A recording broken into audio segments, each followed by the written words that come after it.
बिस्मिल्लाहिर्रहमानिर्रहीम। अस्सलाम वालेकुम प्यारे दोस्तों, आज की वीडियो में हम हजरत मूसा अलैहिस्सलाम की शादी का एक प्यारा वाकया और दिलचस्प वाकया सुनाएंगे। हजरत मूसा अलैहिस्सलाम अल्लाह ताला के पैगंबरों में से एक थे। अल्लाह ताला ने आप पर आसमानी किताब नाजिल फरमाई।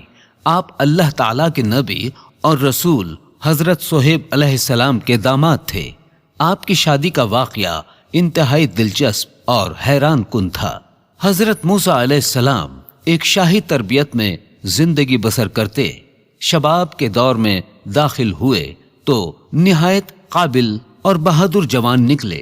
आपको मालूम हो गया था कि आप बनी इसराइल हैं और मिस्री खानदान से कोई रिश्ता, कोई करावत नहीं है, और उन्होंने ये भी देखा था कि बनी इसराइल पर बहुत जुल्म हो रहे थे और वो बहुत ही मुश्किलात की जिंदगी बसर कर रहे थे। ये सुनकर उनका खून खौल उठता था। एक मर्तबा आपने देखा कि एक मिस्री इसराइली को बिला वजह मार रहा है, घसीट रहा है। जब उस इसराइली ने मूसा अलैहिस्सलाम को देखा तो फरियाद करने लगा।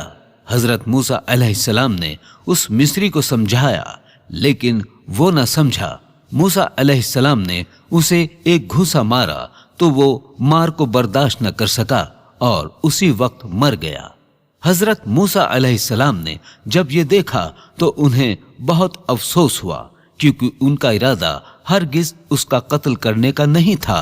खैर, अल्लाह ताला ने उनको माफ फरमाया और नफरत की नवाज से बचाया। मिस्र के लोगों को जब पता चला तो उन्होंने फिरौन को बताया कि मिस्री शख्स का कातिल मूसा है। फिरौन ने जब ये सुना तो जल्लाद को हुक्म दिया कि मूसा अलैहिस्सलाम को गिरफ्तार करके हाजिर किया जाए। फिरौन की खान ने जब ये हुक्म सुना तो वो जल्लाद से पहले ही दौड़ता हुआ मूसा अलैहिस्सलाम के पास चला गया और उनसे सारा किस्सा बयान किया और उनको मशवरा दिया कि इस वक्त हक यही है कि खुद को मिस्रियों से निजात दिलाएं और किसी ऐसे मकाम की तरफ हिजरत करें जहां उनकी दस्त ना पहुंच सके। हजरत मूसा अलैहिस्सलाम ने उनके मशवरे को कबूल फरमाया और वहां से खामोशी के साथ रवाना हो गए। अल्लाह ताला ने कुरान पाक में आपके इस वाक़ये को बड़ी तफसील से बयान किया है। मुख्तलिफ जगहों और बयाबानों से गुजरते समय मूसा अलैहिस्सलाम बाहर आए तो देखा कि मदीना जाने का रास्ता आपके सामने मौजूद था। उस वक्त आपने अल्लाह ताला का शुक्र अदा किया कि उसने आपको सीधी राह दिखाई, तो आप थके हारे मदीना पहुंचे। तभी आपको वहां एक कुआं दिखाई दिया। आप अलैहिस्सलाम ने पानी पिया ही था कि तभी कुत्तों के भौंकने की आवाज आई। तभी आपने देखा कि वहां पर कुछ चौपायान थे, अपने जानवरों को पानी पिलाने आए थे, लेकिन थकान की वजह से किसी ने आपको सलाम न किया। उन्होंने डोल को फेंका। 3 अफराद ने मिलकर पानी पिलाया, मगर उन लोगों ने मूसा अलैहिस्सलाम पर जरा भी ध्यान नहीं दिया। 8 दिन से सफर कर रहे थे कि कहीं आपको ताक झांक करने वाले दुश्मन पकड़ न लें। आप अलैहिस्सलाम एक दरख्त के नीचे बैठ गए। 2 औरतों को देखा कि बड़ी जद्दोजहद कर रही थी, उनके जानवर कुएं के पास न जाएं। हजरत मूसा अलैहिस्सलाम ने देखा तो आगे बढ़कर उन लड़कियों से पूछा कि क्या तुम जानवरों को पानी नहीं पिलाना चाहती? लड़कियों ने जवाब दिया कि वो जानवरों को जब तक पानी नहीं पिलाएंगी जब तक तू है।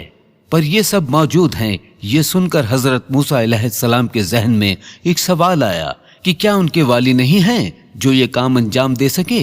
उनसे पहले कि आप ये सवाल अपने लबों पर लाते, लड़कियां खुद ही बोल पड़ी। उन लड़कियों ने कहा कि हमारे बाबा बूढ़े हो गए हैं, अब वो तो हिम्मत नहीं रखते कि इस काम को अंजाम दे सकें, इसलिए काम हम खुद ही करते हैं। ये सुनकर मूसा अलैहिस्सलाम को बहुत दुख हुआ। आपने कुएं के पास जाकर जानवरों को पानी पिला दिया। आपने जोश में डोल को नीचे फेंका और अकेले ही डोल को नीचे खींचकर जानवरों को खूब सारा पानी पिलाया। आप गैरत की वजह से अपनी थकान भूल गए थे। लड़कियों को बात समझ में नहीं आ रही थी कि किस तरह मेहरबान नौजवान का शुक्रिया अदा करें, लिहाजा वो खुश होकर अपने रेवड़ लेकर अपने घर की तरफ रवाना हो गईं। حضرت موسیٰ علیہ السلام دوبارہ اس درخت کے نیچے بیٹھ گئے اور بہت تھک گئے تھے۔ موسیٰ علیہ السلام نے اللہ کا شکر ادا کیا۔ جب وہ لڑکیاں اپنے گھر واپس پہنچی تو ان کے ابا لیٹے ہوئے تھے۔ لڑکیاں خوشی خوشی اپنے والد کے پاس بیٹھ گئیں۔ اپنی لڑکیوں کو دیکھ کر ان کے والد اٹھ گئے تو شعیب علیہ السلام نے فرمایا، میری پیاری بیٹیوں، آج اتنی جلدی گھر کیسے آ گئی ہو؟ تو انہوں نے مسکرا کر اپنے والد کو بتایا کہ ایک نوجوان نے ہم پر مہربانی کی ہے، ہم سے جانور لیے اور ان کو اچھی طرح سے پانی پلایا۔ ان کے والد حیران ہوئے کہ وہ نوجوان کون ہے۔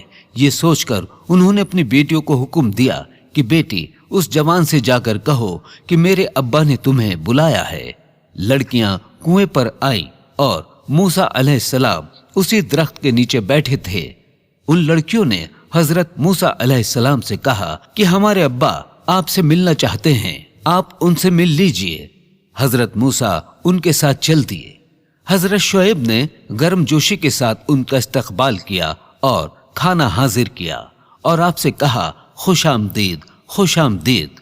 حضرت موسیٰ علیہ السلام کی نظریں جب کھانے پر پڑیں تو سوچا، یہ وہ دعا پوری ہو گئی جو میں نے مانگی تھی اللہ تعالیٰ سے کہ اللہ میں تیری خیر کا محتاج ہوں۔ گھوڑے والے نے آپ سے حلاوت ریاد کیا اور پوچھا، کہاں سے آئے ہو نوجوان؟ حضرت موسیٰ علیہ السلام نے اپنی پوری کہانی بتائی تو ان لڑکیوں کے والد نے کہا کہ ڈرو مت، تم یہاں ٹھیک رہو گے، یہاں تمہیں کوئی خطرہ نہیں ہے۔ اب تم فرعون کی سزا سے اور اس کی سلطنت سے باہر ہو۔ ان لڑکیوں کے باپ کا نام حضرت صہیب علیہ السلام تھا اور آپ اللہ تعالیٰ کے بڑے شان والے نبی تھے۔ جو لڑکیاں اپنے والد اور موسیٰ علیہ السلام کی ملاقات کا ذریعہ بنی تھیں، انہوں نے اپنے باپ سے فرمایا، ابا جان، یہ نوجوان بہت طاقتور اور نیک انسان ہیں اور ایماندار بھی ہیں، انہیں اپنے یہاں نوکر رکھ لیں، یہ ہمارے کام کاج میں مدد کریں گے۔ حضرت شعیب علیہ السلام کی آنکھوں میں ایک چمک آئی، لیکن آپ نے بہت تجاوز کیا کہ آپ کی بیٹی کو کہاں سے معلوم ہوا کہ وہ جوان ایماندار اور شریف ہے۔ اس لیے انہوں نے بڑے پیار سے اپنی بیٹی سے پوچھا کہ بیٹا، تم نے اس کی ڈول کھینچنے سے اس کی طاقت کا اندازہ تو لگایا، لیکن ایمانداری اور شرافت کا اندازہ تم نے کیسے لگا لیا؟ بیٹی نے باپ کو دیکھتے ہوئے کہا، یہ اس بات سے لگایا کہ اس نے ہم لوگوں سے مذاق کرنے کی کوشش نہیں کی، نہ ہی اس نے اپنے کام کے بدلے کچھ مانگا، نہ ہی اس کو دیکھ کر ہم پر کوئی اثر ہوا۔ اپنی بیٹی کے منہ سے حضرت موسیٰ علیہ السلام کی تعریف سن کر انہوں نے اپنی بیٹی کی شادی حضرت موسیٰ علیہ السلام سے کر دی۔ حضرت موسیٰ علیہ السلام حضرت شعیب علیہ السلام کے داماد بن گئے اور وہاں پر حضرت موسیٰ علیہ السلام نے 8 سال تک کام کرنا منظور کیا۔ حضرت موسیٰ علیہ السلام کی بیوی کا نام عیسیٰ تھا۔ شادی سے پہلے وہ اپنے والد کی خدمت کرتی تھیں اور شادی کے بعد اپنے شوہر کی۔ شادی کے 10 سال تک آپ نے حضرت شعیب علیہ السلام کی خدمت کی اور 10 سال بعد اپنی بیوی کو لے کر واپس وطن پر روانہ ہو گئے۔ تو یہ تھا حضرت موسیٰ علیہ السلام کی شادی کا دلچسپ واقعہ۔ ویڈیو لائک کرنے کے ساتھ ساتھ چینل کو سبسکرائب کریں۔ ملتے ہیں اگلی ویڈیو کے ساتھ۔ اللہ حافظ۔